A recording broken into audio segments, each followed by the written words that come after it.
வணக்கம். எதுக்கு இந்த வீடியோ அப்படின்னா, எனக்கு கொஞ்சம் ஹெல்த் ப்ராப்ளம்.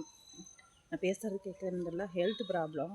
ஜிஹெச் போனேன். ஃபஸ்ட் டைம் போனப்போ அவங்க எப்படி சொல்கிறது, ஒட்டுக்குடல் பிரச்சனை இருக்குது அப்படின்னு சொல்லியிருக்காங்க.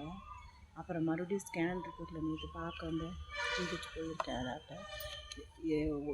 நேற்று மறுபடியும் போன ஸ்கேன் ரிப்போர்ட்டில் பார்த்ததுக்கு அவங்க ஒட்டுக்குடல் பிரச்சனை இல்லை, அங்கே வலி ஆகலை, உங்களுக்கு வேறு பக்கம்தான் உள்ளுக்குள்ள பிரச்சனை இருக்குது அப்படின்னு சொல்லியிருக்காங்க வயிற்றுக்குள்ள.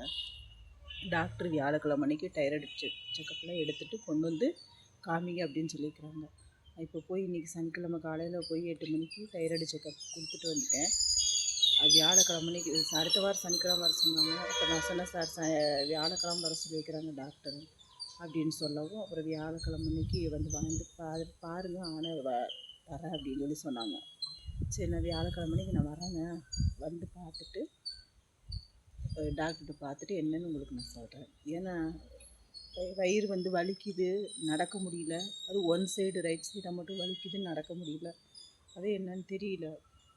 இன்னும் இந்த ப்ராப்ளம் ஏற்கனவே ஒரு 3 மாதத்துக்கு முழுக்க இருந்து நான் போய் காங்கி ஜிஹெச்சில் காமிச்சு மாத்திரை வாங்கினேன். அப்போவே நான் கேர் பண்ணியிருந்தேனே எனக்கு இவ்வளோ தூரம் வந்திருக்காது. மறுபடியும் இந்த ப்ராப்ளம் 3 மாதம் கழிச்சு மறுபடியும் வந்திருக்கு. போன மாதம் லைட்டாக இருந்தது, இந்த மாதம் அதிகமாக இருக்குது.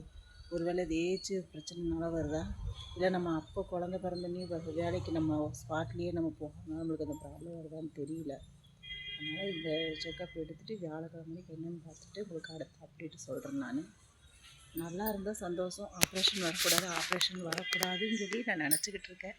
ஆப்ரேஷன் வராமல் இருந்தால் பரவாயில்ல, வராமல் இருந்ததுன்னா பிரச்சனையே கிடையாது. ஆண்டவன் தான் காப்பாற்றணும்.